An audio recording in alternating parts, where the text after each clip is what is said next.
अस्सलाम वालेकुम, welcome to the presentation.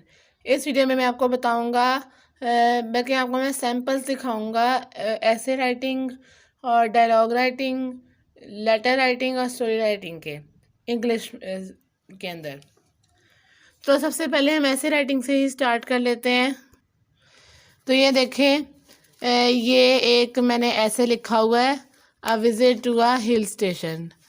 और सबसे पहले जब आपको कोई भी शीट मिले, आपने क्या करना है, आपने ये जो एक पूरी शीट होती है उसको इस तरह फोल्ड कर लेना है, ऐसे और ऐसे। क्योंकि टाइम कम होता है तो हमने पहले टाइम वेस्ट नहीं करना लाइंस लगाने पे, आपने इसको इस तरह फोल्ड कर लेना है। एक इनविजिबल मार्जिन आपके पास बन जाएगा और उसके अंदर रहते हुए आपने पेपर कंप्लीट करना है। और जब आपका पेपर कंप्लीट हो जाए तब एंड में आपने जो है लाइंस लगा देनी है, और वन साइड लाइन लगानी, कभी भी टू साइड लाइन नहीं लगानी। और फिर जो कोई भी क्वेश्चन नंबर है आपका, आपने उसकी हेडिंग देनी है। फिर ऐसे राइटिंग की आपने हेडिंग देनी है। अगर आपको जो है वो बोर्ड लिखना नहीं आता, सही तरह स्टाइलिश लिखना नहीं आता, तो आप सिंपल भी लिख सकते हैं। और ये जो हेडिंग देनी है आपने 605 कट मार्कर से देनी है, जिसकी जो निब है वो ज़रा मोटी होती है, बोल्ड हेडिंग्स के लिए होती है, वो मेन हेडिंग्स के लिए वो देनी है। और फिर आपने लिखना है a visit to a hill station. ये जो कोई भी आपका टॉपिक है वो आपने यहाँ टॉपिक मेंशन करना है। और ये जो अंडरलाइनिंग करनी है ये भी आपने लास्ट में करनी है, जब जो है आप मार्जिन लाइंस लगाएंगे उसी के साथ ही आपने अंडरलाइनिंग करनी है।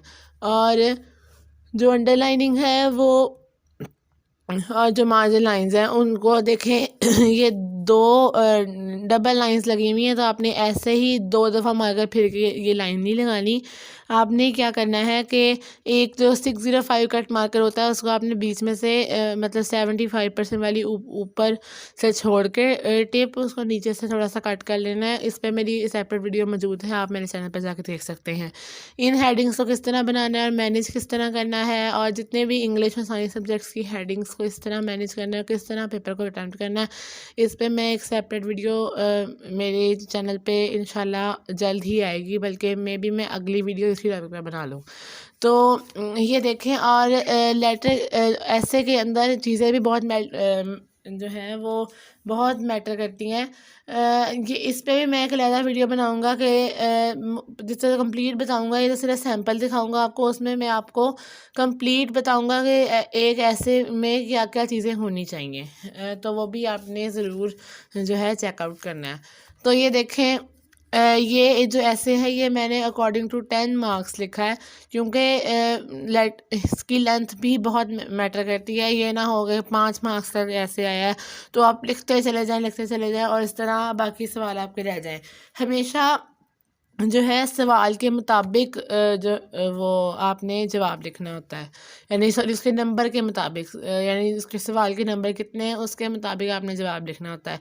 यानी अगर 5 मार्क्स का है तो 1.5 पेज इनफ है। अगर 10 मार्क्स का है तो 2.5 से 3 पेज इनफ है। अगर 15 मार्क्स का है तो फिर 5 से 6 पेजेस इनफ है। तो ये देखें, अब ये मैंने ऐसे लिखा हुआ है। और इसको अब आप नोटिस करें कि मैंने जितने भी जो इम्पोर्टेंट पॉइंट्स हैं वो सारे इसमें हाईलाइट किए हुए हैं। सारी जो जगहों के नाम और कितने किलोमीटर क्या चीज़ दूर है, और सारी चीज़ें मैंने इसमें हाईलाइट करके लिखी हुई हैं। और ये अब मैं आपको अगला पेज भी दिखाता हूँ। तो ये देखें।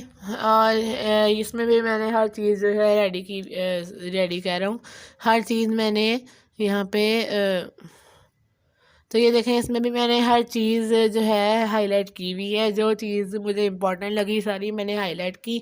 और अगर ऐसे ज़्यादा मार्क्स का है तो आपने कोटेशंस भी इसमें ज़्यादा से ज़्यादा ऐड करनी है। कोशिश करें अगर 10 मार्क्स का ऐसे है तो 2 से 3 कोटेशंस तो लाजमी लिखें, और अगर 15 मार्क्स का है तो इससे ज़्यादा आपकी मर्ज़ी है, आप करना चाहें तो कर सकते हैं। तो ये देखें, हर चीज़ को हमने इस तरह लिख लेना है, और कोई डेट है उसको भी इस तरह ही इसको हाईलाइट करके लिखना है। और ये देखें लास्ट पेज भी सॉरी सेकंड लास्ट है, इसमें भी हमने इस तरह ही कर लेना है और इसको कंप्लीट कर लेना है।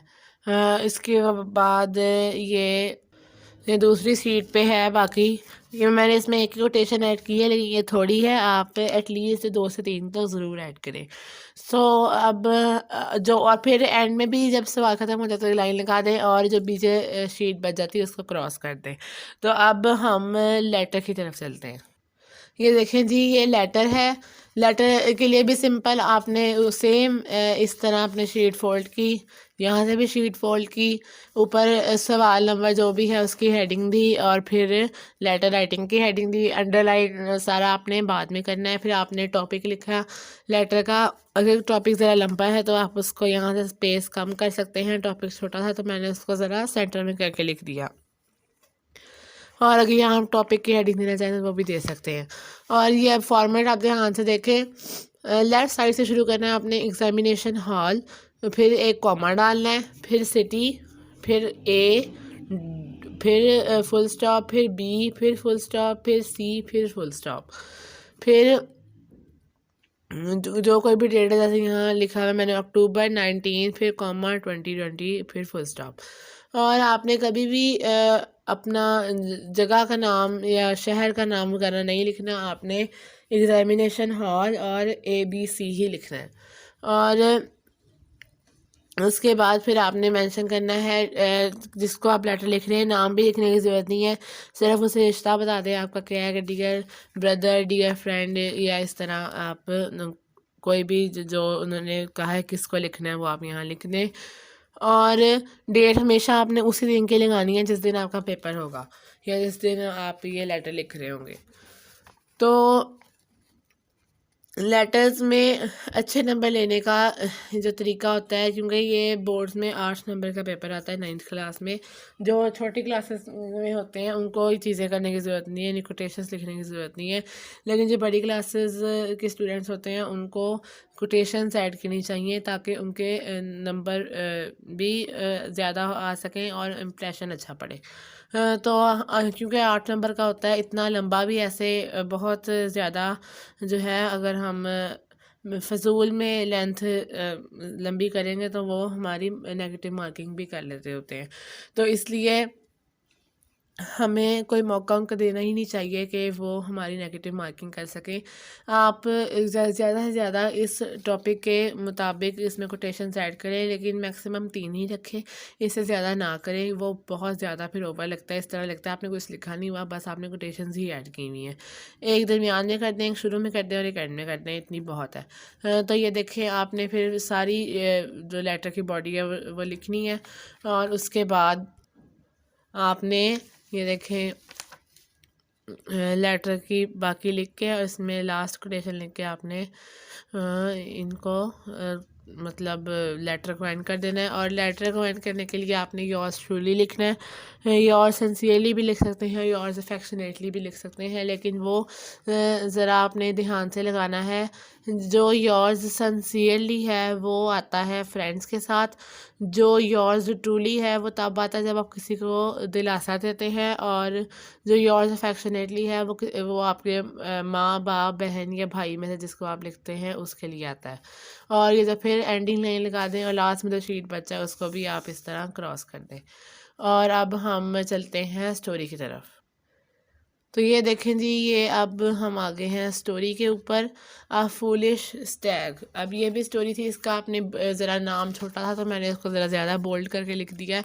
अगर नाम जो है आपका आपकी जो स्टोरी है उसका ज़रा लेंथी हो तो आप उसको कोशिश करें कि उसको मर्ज करें और 604 मार्कर से लिखें। जो लेटर में हेडिंग थी वो भी आपने 604 से ही देनी थी, वो भी 605 से नहीं देनी। तो ये देखें, अब फिर हमने लिखनी शुरू करनी है। और कभी भी एक बात आपने रिपीट नहीं करनी स्टोरी के अंदर, ना ही ऐसे के अंदर एक ही बार बार बार रिपीट नहीं करनी। और जो ये है स्टोरी, ये हमेशा पास्ट में लिखनी है, कभी भी कोई भी प्रेजेंट टेंस इसके अंदर यूज़ नहीं करना, ना ही फ्यूचर, हमेशा पास्ट की ही बात होगी स्टोरी के अंदर। आपने क्वेश्चन नंबर लिखना है, फिर स्टोरी राइटिंग की हेडिंग देनी है, और फिर फुल स्टैक की हेडिंग देनी है। एंडिंग जो एंडिंग लाइन कह रहा हूँ, जो ये अंडरलाइनिंग है आपने एंड में करनी है, और जो मार्जिन लाइंस भी लगानी है भी आपने एंड में लगानी है। आपने सारी अब स्टोरी लिखनी है और जितने इम्पोर्टेंट पॉइंट्स हैं सबको आपने हाईलाइट करना है। और इसको बाद में फिर आपने ख़त्म के आपने एंड में मॉरल ज़रूर लिखना है। मॉरल का हमेशा नंबर होता है, मॉरल आपने कभी भी स्किप नहीं करना। All that glitter is not gold. और स्टोरी भी कोशिश करें बहुत ज़्यादा लेंथी ना हो, एक जो है मुनासिब सी लेंथ की स्टोरी हो। जैसे ये 8 नंबर के मुताबिक 1.5 पेज की थी तो बहुत थी, और हमने बीच में एंडिंग लाइन लगा दी। जब एंडिंग लाइन लगा के तो फिर बाकी जितनी शीट बची क्रॉस कर दी। तो अब हम चलते हैं डायलॉग की तरफ। तो ये देखें जी, डायलॉग राइटिंग। अब इसमें भी आपने जो क्वेश्चन नंबर होगा उसकी हेडिंग देनी है, फिर डायलॉग राइटिंग की हेडिंग देनी है और टॉपिक लिखना है between a tailor and a customer, जैसे मैंने लिखा हुआ है। अगर आपका जो टॉपिक है वो ज़रा लेंथी है तो फिर आपने उसको इतना जो है वो बीच में नहीं लिखना, ज़रा उसको लेंथी करके आपने इसको मर्ज करना है। तो ये देखें। और अब जैसे इसके अंदर पहले फादर का है कि जो फादर है वो अपने बच्चों को बुलाता है, उनको टेलर और कस्टमर का एक डायलॉग सुनाता है, यानी टेप रिकॉर्डर पे प्ले करके सुनाता है। तो हमने जो फादर मदर के जैसे कोई सिचुएशंस हैं यहाँ पे, तो वो आपने इस तरह ब्रैकेट में लिखनी है, और जो ब्रैकेट है उनको आपने लाजमी मार्कर से जो है वो प्रोमिनेंट करना है कि ये कोई ब्रैकेट है, यहाँ कोई और बात हो रही है। तो ये आपने ज़रूर करना है। और फिर जैसे अब फादर, यासर और फिर फादर, ये इनके जो हैं जो वो डायलॉग्स हैं, इनको आपने, क्योंकि वैसे कि टेलर कस्टमर का, लेकिन पहले इनके भी 2-3 हैं, इनके आपने पहले नाम, जैसे इसका नाम लिखा। और कॉलर अभी आपने नहीं लगाने, आपने जो शीट है उसको ऐसे फोल्ड कर लेना है। पहले आपने ऐसे की हुई थी, ऐसे करके, अब आपने उसको ऐसे कर लेना है। ऐसे करने के बाद फिर आपने ये देखें कॉलन अभी नहीं लगाने, तो आपने सीधा सीधा उसका डायलॉग लिखना है, फिर उसका नाम लिखना है, डायलॉग लिखना है, फिर उसका नाम लिखना है, उसका डायलॉग लिखना है, फिर सिचुएशन लिख के आप टेलर और कस्टमर का ही एंड तक चलेगा ऑलमोस्ट। तो फिर आपने क्या करना है कि जो डायलॉग है आपने पहले टेलर की हेडिंग देके टेलर का लिखा, कस्टमर की हेडिंग देके कस्टमर का लिख लिया। फिर आपने बार बार इनका नहीं लिखना, आपने एक डॉट लगाना है, पेन से ही आपने डॉट लगाना है, पेन से डॉट लगा के आपने बस फिर लिखते ही जाना है, आपने लिखते रहना है और इसको ख़त्म कर देना है डॉट। फिर यहाँ पर जो है गलती हुई है मुझसे, यहाँ पे ये नहीं आना था, ये मैंने बाय मिस्टेक लिखा हुआ है। फिर डॉट, फिर लिख देना है, फिर डॉट, फिर लिखना है, और इस तरह आपने जो डायलॉग है उसको एंड कर देना है। और एंड में ये देखिए, इसमें फिर फादर, यासिर और एनी का था, तो वो भी हम मार्कर से लिखेंगे क्योंकि हमें इतना याद नहीं रहता, बाद में हम यहाँ ना टेलर कस्टमर लिखते हैं। तो ये इसी डायलॉग में होगा, मे बी बाकी सब में तो नहीं होगा। तो ये देखें, अब हम क्या करेंगे कि जब हमने डॉट्स लगाए हुए हैं यहाँ पे, उनको हम अब फिल करेंगे। आपने पहले टेलर कस्टमर लिखा हुआ था, ज़ाहिर सी बात है अब कस्टमर के बाद टेलर ही आना है, फिर टेलर और फिर कस्टमर की बारी है। फिर इस तरह आपने एक ही दफ़ा मार्कर पकड़ना है एंड में और लिखते जाना है। इनके नाम लिख के फिर आपने एक बड़ा स्केल लेना है, बड़ा स्केल लेके उसको बीच में जहाँ पे हमने लाइन लगाई थी वहाँ रखना है, और स्केल के साथ साथ आपने कॉलर लगाने हैं, जिससे एक सिमेट्री आ जाती है, कॉलर बिल्कुल सारे एक ही सीध में लगते हैं और ये इस तरह नीट लगता है लिखा हुआ। और इसकी लेंथ भी इतनी इनफ है, ये 8 नंबर्स के लिए है, यहाँ से लेकर ये एंड तक ही इतनी लेंथ 8 नंबर के लिए इनफ है। और बाकी फिर आप अपने नंबर्स के हिसाब से इसको जो है मैनेज कर सकते हैं। इसमें कोई कोटेशन वगैरह नहीं आती, ना कोई और चीज़ आती है। तो ये देखें, और अब हमने एंडिंग लाइन लगा देनी है और जो पीछे शीट बचेगी उसको क्रॉस कर देना है।